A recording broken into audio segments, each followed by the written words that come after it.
Hello, I'm Julie Swenson, Managing Director of Forward Theater Company in Madison, Wisconsin. And this is Theater Forward, a twice-monthly conversation about theater from a local, regional, and national perspective. From Madison to Manhattan, we're excited to share insight into our company while exploring issues surrounding theater in the Midwest and around the country. Welcome to episode 41 of Theater Forward. This week's conversation is with Forward Theater's Director of Marketing, Scott Hayden, and two artists who are integral to the success of our virtual production of Lifespan of a Fact, Noel Stolmack and Kathy Whitman. Hello. Hello, all. Hello. Hi. Morning. So Noel and Kathy, for those of our listeners who don't know you, can you give us just a brief history of, your work, who you are? Kathy, you want to start?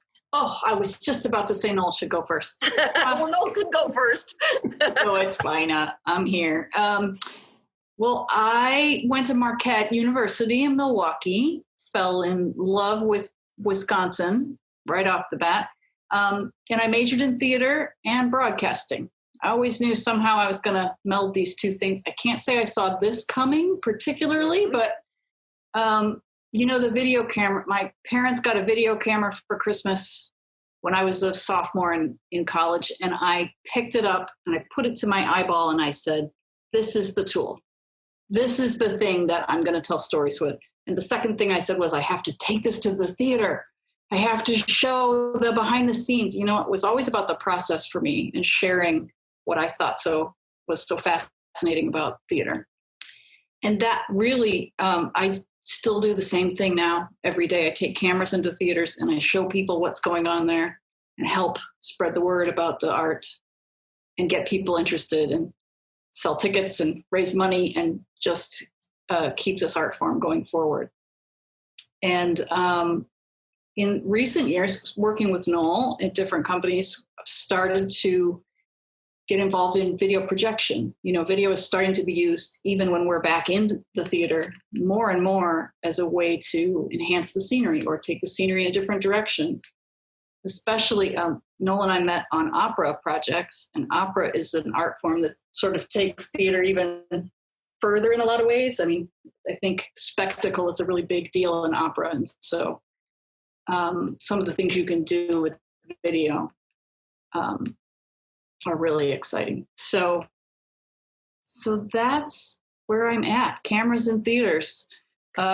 Cameras moving the theater into the camera is a little different story, but I also have said to many people, I've never gone wrong doing something Noel Stolmack recommended I do. And that continues to be true. I was very happy to be involved in this.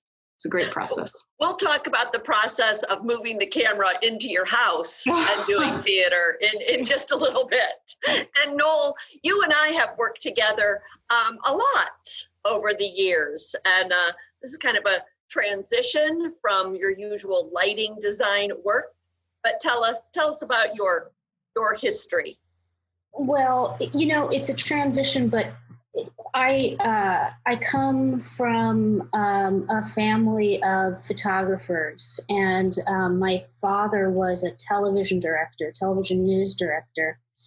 So between growing up, going to the studio with him at CBS, and my sister, who was an equity actress, so going to see a lot of regional theater when she was involved, this project kind of felt natural to me. And Kathy and I have been working together now, more than 10 years. And every time we work on a project together, it feels like such a natural process. And she bails me out on every single project. And it's such a pleasure. I always feel guilty because I'm always like, I hope it's not going to be awful, but it's just such a pleasure to collaborate with Kathy. And I'm glad that she was able to help us out on this project, which initially there was no video editor on the scene at all. And I think her contribution has really turned this into what we were hoping it would be. It really is, and it's a play, but it's completely different platform. So thanks, Kathy. Indeed. Well, even in a short period of months, we went from, it doesn't look like we're going to be able to do the lifespan of a fact in the Playhouse. So we're going to have to do it virtually. Then we went from, is it a Zoom production? Then I know, Scott, you jumped in with, there are other ways to do this than just a simple Zoom recording. And we started talking about how this can be done. I know that our director, Joe Hanreddy, and Noel, you started with a storyboard. And then where were we in the process when we said, you know what, a video editor is how this is going to work? Because remember, at the beginning of this process, we were going to record this whole show. It was important that we record this whole show from beginning to end like a play. And somewhere along the line, we changed. We morphed into a new thing. And I don't quite remember what the process of that was, or when did the light bulb go off when we said we need to do something kind of revolutionary? Quality control, I think, was the number one factor from the very beginning of the brainstorming process. And so that was what we always had at the forefront, was how do we create the most high quality version of this play? There was a lot of Zoom theater that was going on, but a lot of it was predominantly done live. So it was, a lot of it experienced a lot of technical issues. So internet connection was a big problem. The quality of the feed, the quality of the images, the level of challenges that producing something live with any kind of extra effects, all of that kind of played into the decision to pre-record. But then it was, how do we solve the puzzle of pre-recording a play, but allowing actors to interact with each other, but also recording the experience at the same time. And that was a bit of a puzzle to break apart and figure out. I think we came up with a solution. I don't know if it's the only solution, but it definitely worked for our process. And that's kind of where we started. And that's how we approached it from that angle, I think. Well, let's talk a little bit about the process, because remember, Scott, we were on the road to webcams and looking around for what camera would be good. And then I'm positive it was you that came and said, you know what, everybody's using iPhones. They're recording with iPhones. And I've checked the quality, and I think we can do it with iPhones. And that was kind of revolutionary. I think I owe it all to my wife's obsession with American Idol, which was playing in the early parts of the shutdown of the pandemic. And so I remember noticing that the quality of these contestants, and they're performing these songs in their homes and they're broadcasting it on nationwide television, that the quality was really good and the sound wasn't too bad. And I wondered how they did that. And so we just did a little research and found out that they just sent iPhones to the contestants' homes with a little sound rig and some tripods and some ring lights. And they recorded all that content remotely in that way. And that's kind of where it took off from there. We did, not to get too technical about it, but we did try and look at a lot of different versions of webcams, and could we stream the feed of the webcam somewhere else, and then somewhere else could be the place that records it. But we realized that just technology, as amazing as it is right now, it's just not consistent enough. Asking someone in another part of the country to stream a high quality video feed to another part of the country and have it all work in real time is just not something that we had the capacity to do. So we had to find another way around it. And so it evolved from webcams to, let's just get a quality device in the actors' homes, but that also didn't require them all to have to record on a video camera and then put it on their own computers and then send those files off to a video editor, because everyone has a different computer.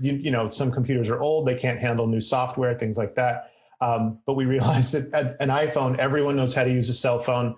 Everyone knows how to take a photo and send it to someone else. And so all the actors really had to do was record themselves and then send those video files on to the editor. It got a little more complex than that, but that's where it started. Well, no, the cameras were, iPhones were originally sent to you.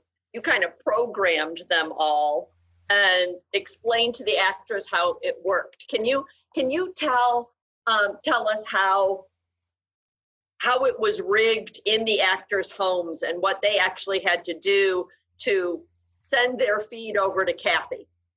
Well, what we did was basically wipe the phones of any extraneous information. I also wanted to have them all set up identically so that when we were having to troubleshoot from a distance, there were no roadblocks.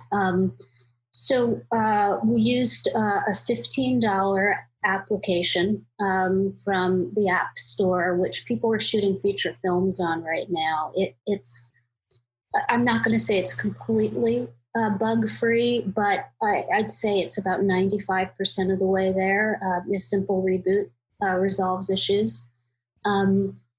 We had the actors set up the content. Well, I set up a content management system, which is all a component of the application, so that when we were receiving files, we had consistent take numbers, time codes, and character names. So when footage was uploaded, we knew what we were receiving. Stage management kept a log of takes, so we knew what the preferred takes were, what take could be used if necessary, and the timestamp, and set up an iCloud account.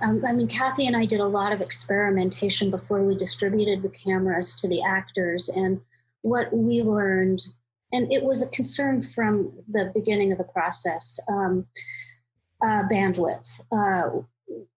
The actors ran the gamut of good to, in some cases, really troublesome bandwidth. So what we were planning on doing was having the actors transmit the files directly into Dropbox, because the application set up quite well to be able to manage that. But what we learned is that if we leave the platform, the upload times were crippling.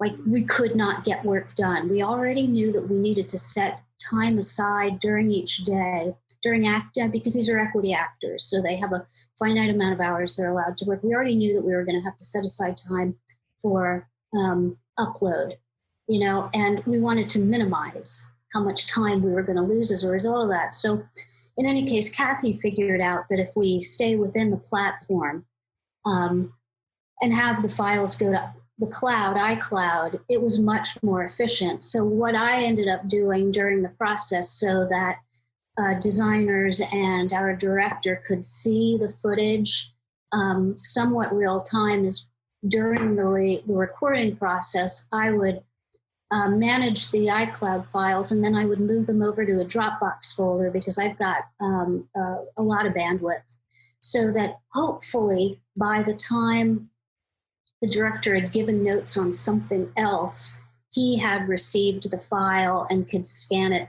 The costume designer was able to look at the file, like, what do you think? Too much eye makeup on so-and-so, or so-and-so decided not to shave today. Is this going to be a problem? So we were still able to collaborate much like we were sitting at a tech table together. There just was there wasn't a lag per se. We just rearranged the fashion in which we discussed things while we waited for technology to catch up to us. So it was interesting how after a few hours, we really did develop an efficient routine given what we were doing. And we learned so much as a result of everyone being able to review the dailies as well, to just look and see, okay, well, we need to make a change with respect to the lighting, because, one of the fixtures is burning through the lens. Kathy, can you rotoscope this? No, let's try and make an adjustment. And Kathy, how did this process differ from what you've done in the past, or is it pretty similar to what you've been doing in your career? That's a good question. I mean, we're in uncharted territory all the way around right here. I have done a couple other pandemic projects that were a little more abstract. I would have, this was an opera project, but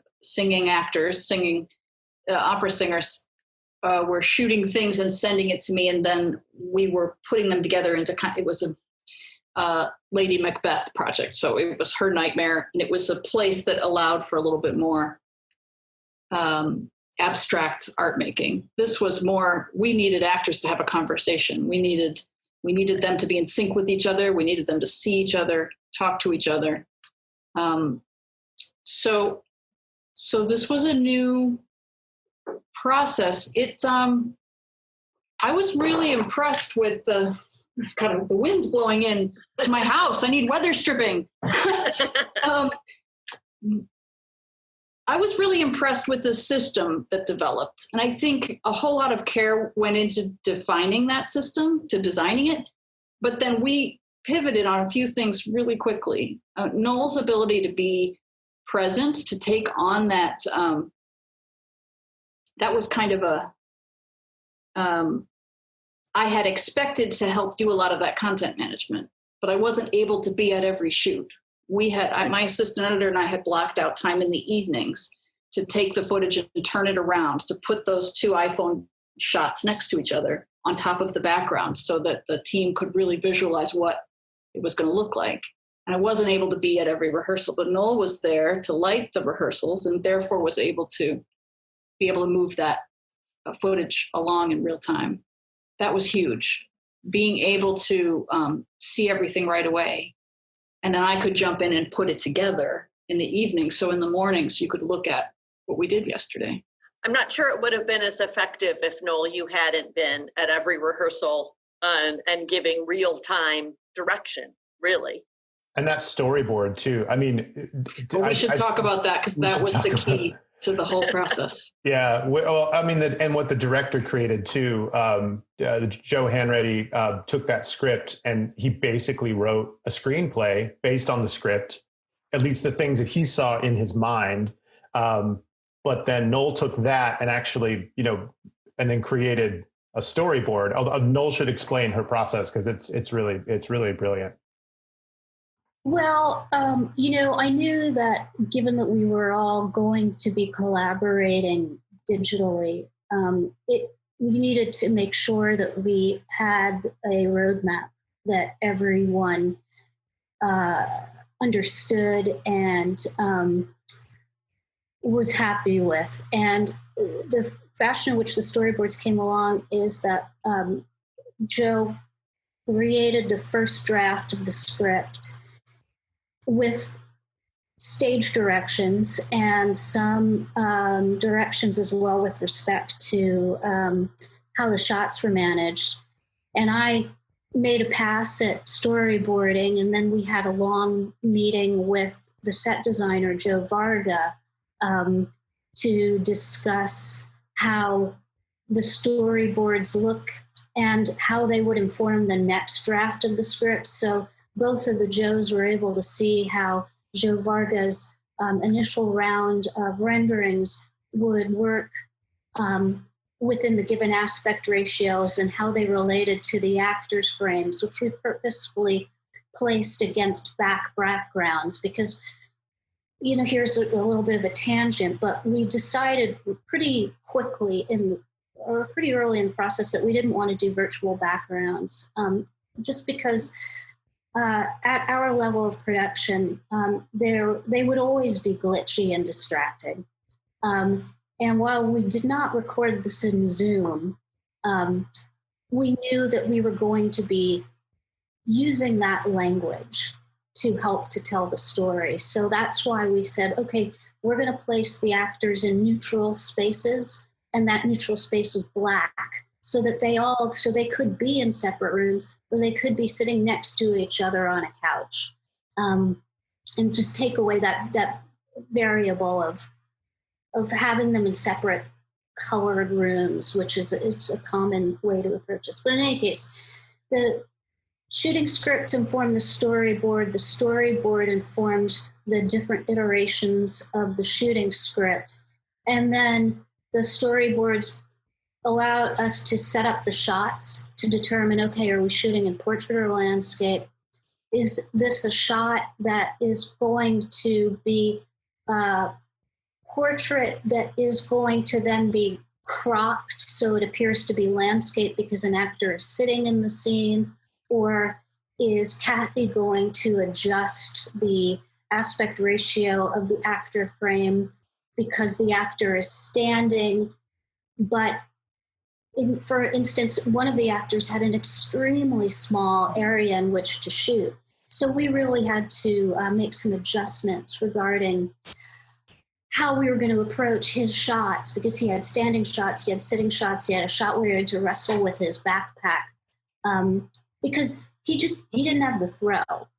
And, the story, so we adjusted the storyboards as we went as well, in hopes that we could give as much information to Kathy as possible so that she had the same roadmap we did to be able to put this content together efficiently.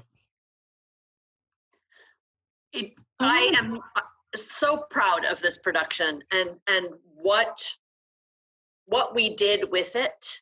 And I do think, regardless of a vaccine, regardless of what the world looks like in, a year, 6 months, I think there will still be a desire for virtual content. One of the things that, one of the silver linings of this is that friends from my sister in Colorado Springs was there on opening night.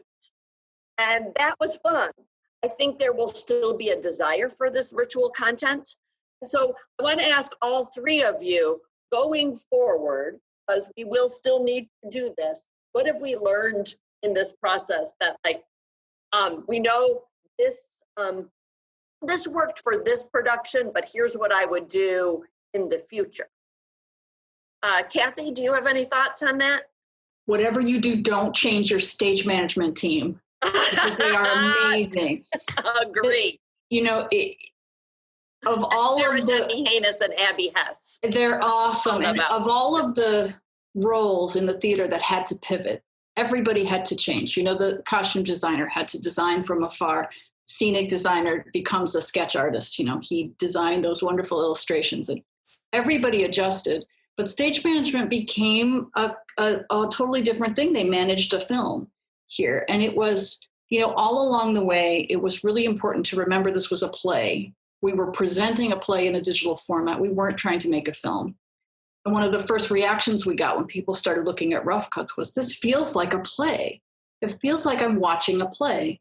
And stage management being able to make that shift and using the tools that we use in the theater to continue to use a language that everybody was familiar with, and figuring out how to take the content, which was now film, and get it to us, the spreadsheets they came up with to design how the scenes would break down, how they would shoot different things, was just great. And one thing about the storyboard that's so important is it helps everybody visualize what the scenes are going to look like, but really the transitions. How do we get from this scene to that scene? Because it's one of those things, not working in this medium, it's hard to realize, but if this guy's still reacting when she walks in, when can we make our cuts to make changes? You need a cutaway. You need to go to an illustration, or we need something. There were several scenes that they developed this very interesting overlap that we would start shooting the next scene with the end of the last one. And there were so many potential bombs in there for me to end up not having a cut point. They were all solved. Stage management saw them all coming and had designed a shooting plan to avoid that. And that's because they used the storyboard to do that. That was my favorite when I watched the final version. I hate to say it, but I also was sitting in 2 weeks of take after take after take. I mean, I've memorized this play. That was my favorite thing to watch, were the transitions, because they really were beautiful. And they really were a collaboration of everyone involved. And stage management was brilliant in managing. I mean, basically, they functioned as an assistant director in the film world to tell all of us how these shots needed to be framed. And I can't go any further without giving credit to the actors who were their own crew. And in the very beginning, as the lighting designer, I was setting up their lighting for them and looking at sample clips and making changes. But by the time we got to, after we had the rough cut shot, I so trusted the actors. They would say, do you need me to send you a clip? And I'd say, you're looking at the remote. What do you see? Do you see anything that concerns you? So we got to a point where they were only sending me clips when they thought, this isn't looking good in the remote, because I was looking at them through a Zoom. I wasn't looking at them through, nor was the director. This was a challenge. No one was. No one was looking at the actor through the camera that was shooting them. We had not to give any secrets away, but we had a rehearsal Zoom room with all of the inherent issues with Zoom, where we all resided, and then we would take ourselves off camera and mute when they were actually doing a shoot. And then the actors had 1 or 2 Zoom rooms that had their acting partners in it, so that they were able to make eye contact, Zoom eye contact, with their acting partner or their acting partners. And again, in some cases, it was multiple Zoom rooms going on, but that way they were able to help to establish their eye lines so that they appeared to be looking at the person with whom they were sharing the scene. So on top of the normal stuff that actors have to deal with, they were dealing with all of this other tech and really managed it so professionally and elegantly. If any of them had shut down, we wouldn't have what we had, but they all were fantastic. And thankfully, we didn't do things like 10 out of 12s, or, we kept the days to a reasonable amount of time, 6-hour, in some cases longer days, because by the end of the day, people were just exhausted because of so much more processing than one normally has to do during tech. Except for set designers who are always seeming to design other projects concurrently. Noel, I have a question for you. This is in regards to, you were talking about the 2 setups. The setup for the actors. So they had alternate screens that they were using to watch their scene partner and interact with their scene partner. But then the iPhone is the one that's capturing the moment in real time. Something that this show, I think, is a departure from some of the other Zoom theater that you see out there is typically you see actors addressing the camera straight on. And so when they're talking to their fellow actors, their eye contact is the camera. But this production, we shifted just a little bit. And so actors actually had focal points that were to the sides of the camera. We had to get that just right, and that was a whole process in and of itself. Right. But the artistic choice was to actually showcase more than just the actor's face close to the camera, and actually more of their bodies as though they were standing on stage. But then they're shifted just enough that they're kind of, quote unquote, looking at each other on camera. That's a really different take on what is a very common sort of thing right now in Zoom theater. But I wasn't part of that conversation. Do you have any insight into just where that artistic choice was made? I think it really works, but it was definitely a choice. Well, I think it naturally fell out of our desire to do a play, not a reading. I think that conceit works when you're doing a reading. Mm-hmm. It's customarily people sitting in a chair and music stands, looking out at the audience. So that was a natural choice. I think what we weren't prepared for until we started shooting, and we set aside 2 weeks to shoot, which was great. The actors clearly were a little bit concerned about that because, we took a week away from their process, but it was necessary to do that. And we learned a lot from the rough cut about eye lines. And we initially set people up so that, if we knew that they were on opposite sides of a coffee table, they would be more in profile if they were talking naturally. But what we ended up doing was adjusting that and made the same kind of choices that one would make if you were in a proscenium. Even if you are talking to someone who's standing by the stage right proscenium and you're standing by the stage left proscenium, you're still going to play out a little bit more. And we made those adjustments. Also, we ended up having to lift people's eyes, which was quite literally in some cases, people stacking boxes up underneath their music stand that had their iPad that had their scene partner in it. So, we show it a little bit during the curtain call. I mean, we pull back in air quotes so that you can see people's recording studios. But it was, music stands and boxes stacked up and a big black drop, in some cases in people's living rooms because that's where they had the space and the good light. But, we've had, people have been doing this now since March. I mean, the BARD project that you spoke of initially, they pivoted immediately. So we've been able to look at how other people do this and cherry pick what we liked and decide what we'd like to try and elevate. And, it's sadly, there's a lot of content out there, and we were able to do a lot of research about what we like and what we'd like to try and do a little bit better. I still think what we did is pretty revolutionary. I have not seen it in exactly the format and the way our show Lifespan of Effect was processed and edited. I'd like to think that will happen more, but I do think it was pretty new.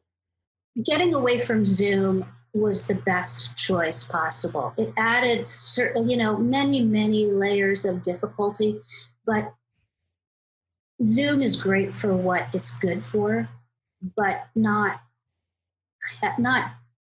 producing theater. Right. I'll tell you, there's two special things about this project that have stuck with me the whole way. One is that Forward made a commitment to the artists that they had hired for their season, and that is appreciated, and it can't be understated how important that is to keep the economy going, to keep these artists employed, to keep people working. And this collection of designers was really nimble, creative, and willing to make that pivot. And theater artists are nimble humans. We solve problems. We get into live theater and figure out how to make things happen. And the spirit of that, the spirit of Forward, feeling the community of artists that they had brought together to make a play, that we're still committed to make a play in whatever way we could. And all of the artists being willing to go the extra mile and reinvent their process to fit this new world. I think you feel that in the show. And I've heard from several of the designers that there is no one on this team they wouldn't look forward to working with again. And that is very rare. I can't remember the last time that happened. I think the stars aligned. I mean, we hired these people a year and a half ago. And the fact that this was the group we had to say, okay, brand new world, we're pivoting, we're going to do something different. And we had this group of individuals to do it they were the perfect people at this time. And thank goodness we had it. Well, I work for a lot of presenting organizations, theater, opera, dance, and Forward is always a favorite place. And I'm not just doing this because I have the floor here. Forward treats their collaborators like collaborators. And that sadly is still somewhat rare in our industry. And I can count on one hand the theater companies where I look forward to going, regardless of what I'm getting paid, because I know I'm going to be treated with respect. And once you guys decided to go in a different direction, it was like, okay, great. Where are we going? Thanks for having me along. So, and also it needs to be said that Forward is paying all of their contracts this coming season. Is there another company that's doing that? Paying, as far as I know, in full, not knowing what the show is going to be. And that's incredible. So thank you, Forward Theater, sincerely. Thank you. Thank you. I think that there are going to be people that will be sad they aren't seeing the show.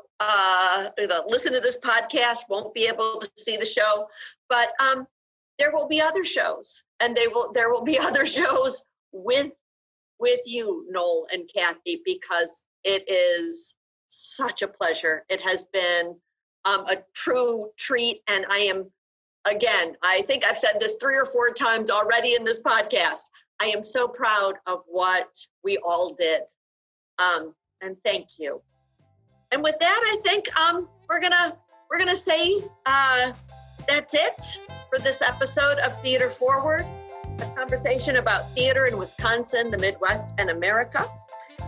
Thank you so much for joining us. Our podcast is produced by Scott Hayden, who wore so many hats during this production of Lifespan. And you can follow us or share your thoughts on Facebook, Twitter, and Instagram at Theater Forward, as always with an ER. And if you enjoy this podcast, don't forget to subscribe to us on Apple Podcasts or wherever you might tune in, and be sure to leave a review. We're grateful to have you listening, and we'll be back soon for another Theater Forward conversation.